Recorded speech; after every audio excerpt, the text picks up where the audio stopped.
आप अगर can't say ईश्वर के बारे में सवाल करोगे तो कांट बड़ी गजब की बात करते हैं। कांट कहते हैं कि ईश्वर कुछ नहीं होता, क्योंकि दुनिया भर के जितने भी तथ्य हैं वो ये सिद्ध कर ही नहीं सकते कि ईश्वर है। और वो ये भी कहते हैं कि दुनिया भर के जितने तथ्य हैं जो कहते हैं ईश्वर नहीं है वो भी गलत है। तो क्या करें? तो कहते हैं कि आपका मन है तो मान लो, हम जान ही नहीं सकते।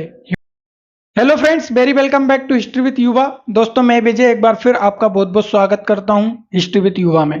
दोस्तों, लास्ट क्लास में हमने एटीट्यूड चेंज के बारे में डिस्कस किया था और मैंने आपसे कहा था कि हम एक ऐसी सीरीज स्टार्ट कर रहे हैं जिसमें दुनिया भर के इंटरेस्टिंग टॉपिक्स को हम डिस्कस करेंगे।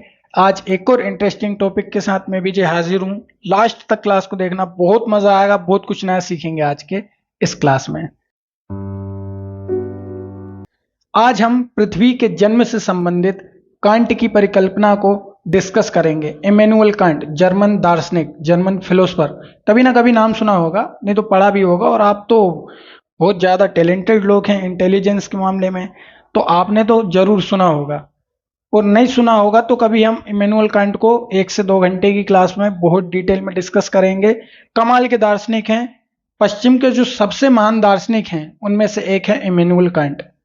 इनका जो दर्शन है वो भौतिकवादी है, या फिर हम कह सकते हैं कि ये ईश्वर में भी विश्वास करते थे, आत्मा में भी विश्वास करते थे, और ईसाईयत को बचाने के लिए इन्होंने बाइबल में भी विश्वास रखा। तो ऐसे बहुत सारी बातें हैं कांट के बारे में, उनको कभी हम बहुत डिटेल में डिस्कस करेंगे।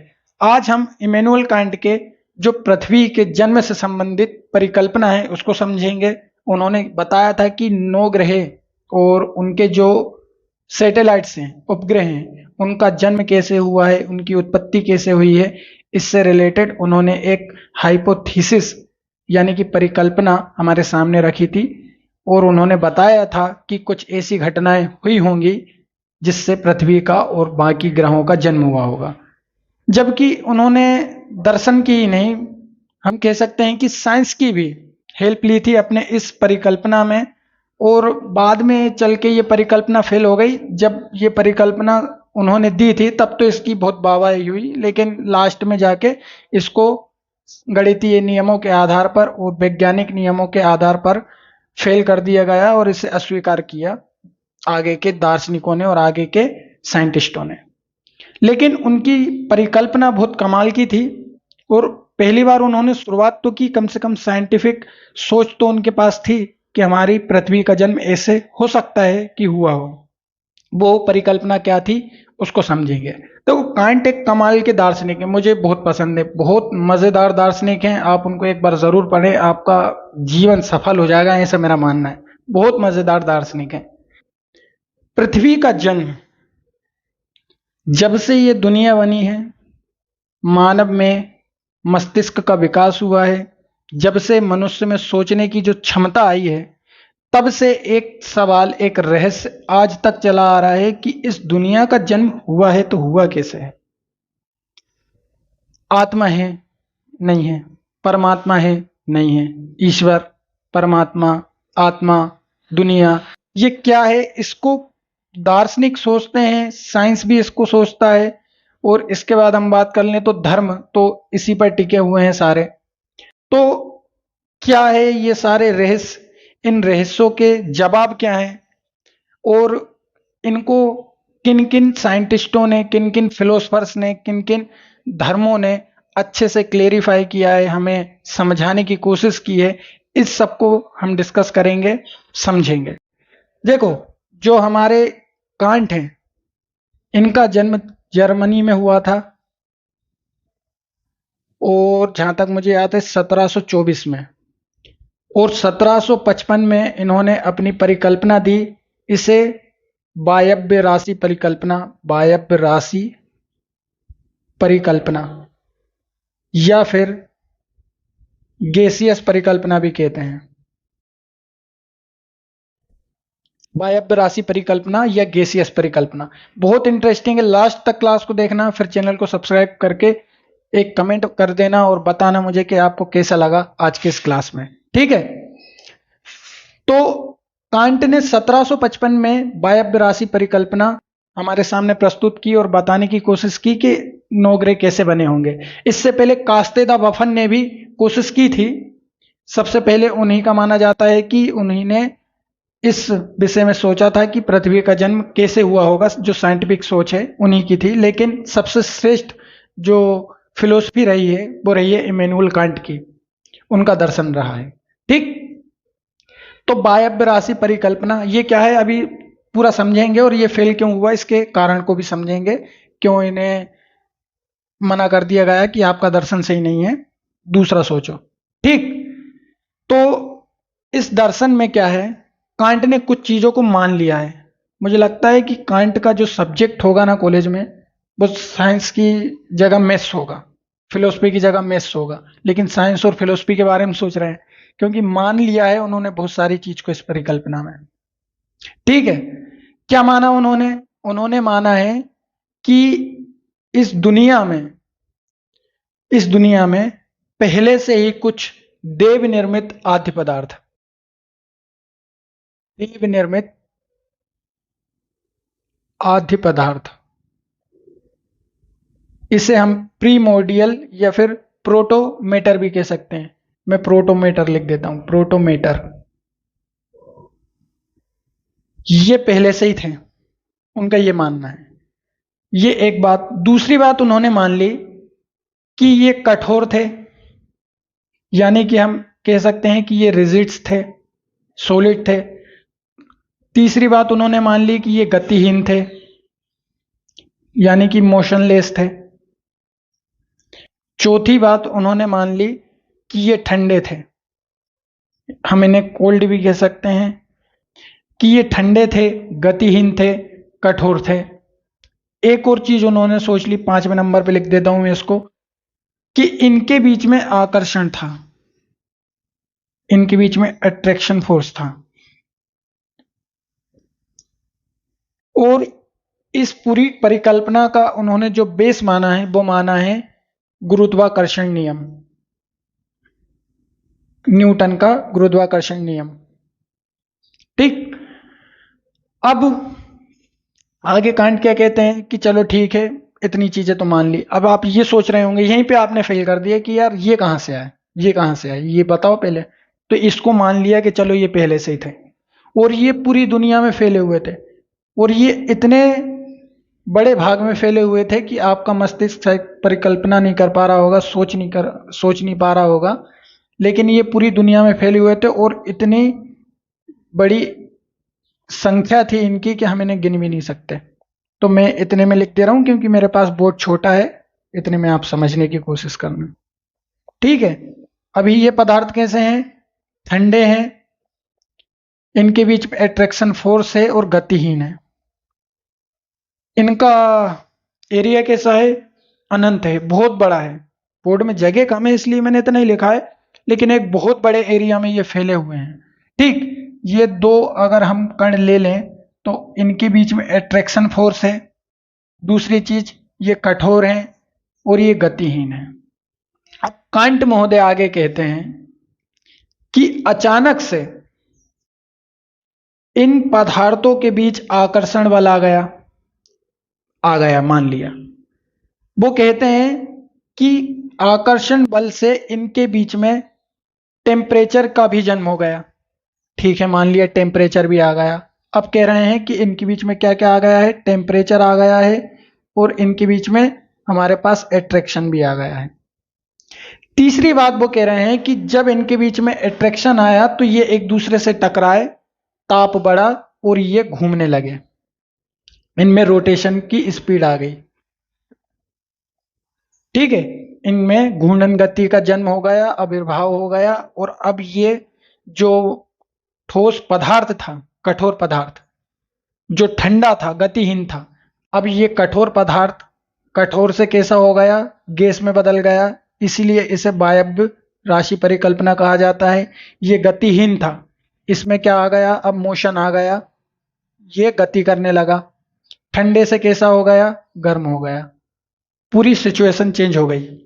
ठीक है, और इसमें टेम्परेचर इतना ज्यादा बढ़ा टकराने के कारण, कणों के टकराने के कारण। ऐसा होता है ना कि पत्थर से पत्थर टकराए, शायद ऐसा कुछ देख लिया होगा कांट ने, लेकिन आगे जाकर इसको फेल कर दिया। तो कांट ने देख लिया होगा और उसी के आधार पर कह दिया होगा कि टकराने से गर्माहट आ जाती है। ठीक है, तो ये खूब टकराए और इनके बीच में इतना ज्यादा टेम्परेचर विकसित हुआ कि ये एक नेबुला में परिवर्तित हो गया। किस में बदल गया ये? नेबुला में। ये पूरा क्या है? नेबुला। इसे नेबुलर थ्योरी भी कहते हैं। ठीक है, और सबसे बड़ी बात यह है कि ये एक अद्वैतवादी संकल्पना है। अद्वैतवादी। अद्वैतवाद देखो, धर्म का अलग होता है, फिलोसफी का अलग होता है, साइंस का अलग होता है। इस अद्वैतवाद, या इसे हम मोनोस्टिक भी कहते हैं, इसमें अगर हम साइंस की बात करें तो एक ही किसी पदार्थ से पूरी दुनिया की उत्पत्ति की बात की जाती है, कि एक ही तारा होगा या फिर कोई एक ही मैटर होगा जिससे इस पूरी दुनिया का जन्म हुआ है। ठीक है, अगर हम धर्म में ले चलें इसको, तो हम ईश्वर की बात करते हैं कि ईश्वर एकमात्र ऐसी सत्ता है जिसने ये सारी चीजें बनाई होगी और इसका रिमोट कंट्रोल भी उसी के पास है। साइंस में क्या है कि इस मोनोस्टिक का मतलब है कि एक तारक, या कोई एक तारा या एक पदार्थ ये होगा जिससे ये सारी चीजें बनी हैं। ठीक है, ये मोनोस्टिक परिकल्पना है कांट की। तो भाई इसमें टेम्परेचर आ गए और गति गति इतनी तेज आ गई कि ये बहुत तेज घूमने लगा। और ये इतनी तेज घूमने लगा, इतनी तेज घूमने लगा, इतनी तेज घूमने लगा कि घूमते घूमते घूमते घूमते घूमते घूमते घूमते घूमते इसमें जो रिंग है वो बनने लगी। कभी आप बॉल को घूमते हुए देखो, आपको ऐसा लगेगा कि इसका जो सेंटर भाग है उसमें उभार आने लगा है। या फिर आप सिक्के को घुमाइए, आप पंखे को घुमाइए, आपको दिखेगा नहीं कि ये चपटा है या फिर ये फ्लैट है, समतल है, और वो इतनी तेज घूमता है कि हमें लगता है वो गोल है। और गोल घूमते घूमते घूमते घूमते इसमें से ऐसे करके एक रिंग बाहर आ गई। और ये रिंग बाहर आने का उन्होंने जो कारण बताया वो था सेंट्रीफ्यूगल फोर्स, या फिर हम उसे केंद्र अपसारित बल कहते हैं। कौन सा बल? सेंट्रीफ्यूगल फोर्स, या इसे केंद्र अपसारित बल कहते हैं। केंद्र अपसारित बल ये इतना ज्यादा बढ़ गया, केंद्र से बाहर की ओर जाने वाले बल को केंद्र अपसारित बल कहते हैं, कि एक रिंग निकल गई। और ऐसे करते करते करते करते करते करते करते नो रिंग निकली, और नो रिंग से नो ग्रह बन गए। अब आप कहोगे ये तो रिंग निकली थी और हमारे प्लेनेट्स तो गोल हैं। तो कांट महोदय का कहना है कि ये रिंग आपस में एक गांठ की तरह बन गई, जैसे हमारा ठोस बॉल होता है ना, ठोस गोला होता है वैसे। और बाद में ऐसे नो रिंगों से और रिंग निकलते गए और इनके उपग्रह बनते गए। ये कांट की परिकल्पना है। कांट महोदय ने भले ही गलत सोचा हो, लेकिन उन्होंने शुरुआत की, साइंटिफिक तरीके से सोचने की कोशिश की कि ये दुनिया कैसे बनी है। आप अगर कांट से ईश्वर के बारे में सवाल करोगे तो कांट बड़ी गजब की बात करते हैं। कांट कहते हैं कि ईश्वर कुछ नहीं होता, क्योंकि दुनिया भर के जितने भी तथ्य हैं वो ये सिद्ध कर ही नहीं सकते कि ईश्वर है। और वो ये भी कहते हैं कि दुनिया भर के जितने तथ्य हैं जो कहते हैं ईश्वर नहीं है वो भी गलत है। तो क्या करें? तो कहते हैं कि आपका मन है तो मान लो, हम जान ही नहीं सकते। ह्यूम भी यही बात कहते हैं। अगर हम पश्चिम में जाएं तो डिमोक्रेटस एक बात कहते हैं कि दुनिया अणुओं से बनी है। हम जाएं हमारे भारतीय दर्शन में तो कणाद कहते हैं कि दुनिया अणुओं से बनी है। अरिस्टिपस अपनी एक बात रखते हैं, भौतिकवादी दर्शन उनका है अरिस्टिपस का। हमारे यहाँ चारवाक कुछ बात करते हैं, हमारे यहाँ सांख्य दर्शन एक अलग बात करता है। तो बहुत सारे दर्शन हैं हमारे पास, बहुत सारे तर्क हैं जो बताते हैं कि क्या सही है क्या गलत है। तो कांट ने ये बात जो कही है इसमें बहुत सारी गलतियां थी। कांट ने कहा ठीक है देव निर्मित आद्य पदार्थ हैं, तो ये कहां से आया? सबसे पहली बात तो यही है। दूसरी बात, ये कठोर थे, गतिहीन थे, ठंडे थे। ऐसा क्या हो गया अचानक से कि ये इतने ज्यादा गर्म हो गए कि इनमें गति आ गई, इनका आकार भी बढ़ने लगा और ये एक गैस में बदल गए। तो अब कांट की ये परिकल्पना क्यों फेल हो गई इसको समझते हैं, ठीक है। कांट की परिकल्पना कैसे फेल हो गई? भाई कांट ने कहा कि ताप बढ़ा जबकि पहले पदार्थ ठंडा था। तो सबसे पहले तो ये वो सिद्ध नहीं कर पाए कि आखिर ताप बढ़ा तो बढ़ा कैसे, ठीक है। पहली चीज, ताप कैसे बढ़ा, इसका जवाब उनके पास नहीं था।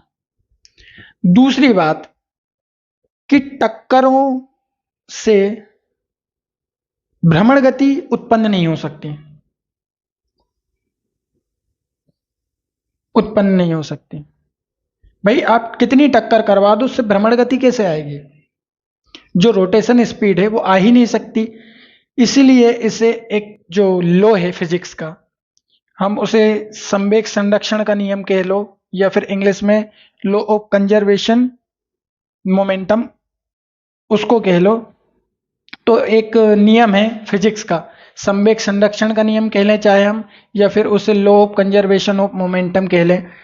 उस नियम को ये परिकल्पना सिद्ध नहीं कर पा रही है। उस संवेग संरक्षण का जो नियम है वो ये कहता है कि आप कितनी ही टक्कर करवा लो, आप भ्रमण गति उत्पन्न नहीं कर सकते। वो टक्करों से पहले और टक्करों के बाद जो संवेग होता है वो नियत रहता है, यानी फिक्स रहता है, वो चेंज नहीं होता। दूसरी चीज, सॉरी, तीसरी चीज तो यही हो गई। चौथी चीज, भाई आपने कहा कि आकार भी बढ़ा है इसका, कांट ने कहा था कि आकार बढ़ा। तो भाई आकार बढ़ा है तो स्पीड नहीं बढ़ सकती। आकार और स्पीड एक दूसरे के इनवर्स प्रोपोर्शनल होते हैं। अगर स्पीड को एस लिख दूं मैं, तो जो हमारा सेप है, सेप मतलब आकार, सेप सेप सेप, तो सेप को घटना चाहिए अगर आकार बढ़ रहा है, और सेप अगर बढ़ रहा है तो स्पीड को घटना चाहिए। ये कहना चाह रहे थे साइंटिस्ट। तो ऐसे बहुत सारे साइंस के नियम थे जो फेल हो, ऐसे तो ऐसे बहुत सारे साइंस के नियम थे जो कांट की इस परिकल्पना को फेल कर देते हैं। लेकिन कांट ने कम से कम सोचा तो। लाप्लास यहीं बैठा है, पूरी बातों को सुन रहा है, देख रहा है कि कांट क्या क्या कह रहा है। आगे चल के लाप्लास कहेगा कि भाई आद्य पदार्थों में स्पीड भी पहले से थी, उनके पास टेम्परेचर भी पहले से था, और वो बहुत गर्म थे। सब कुछ कह देगा और अपनी एक नई परिकल्पना पेश कर देगा। तो ये थी इमैनुअल कांट की परिकल्पना। कैसा लगा आपको? इस पृथ्वी के जन्म से संबंधित परिकल्पना को सुनकर मुझे कमेंट करके जरूर बताना, चैनल को सब्सक्राइब कर देना। जय हिंद।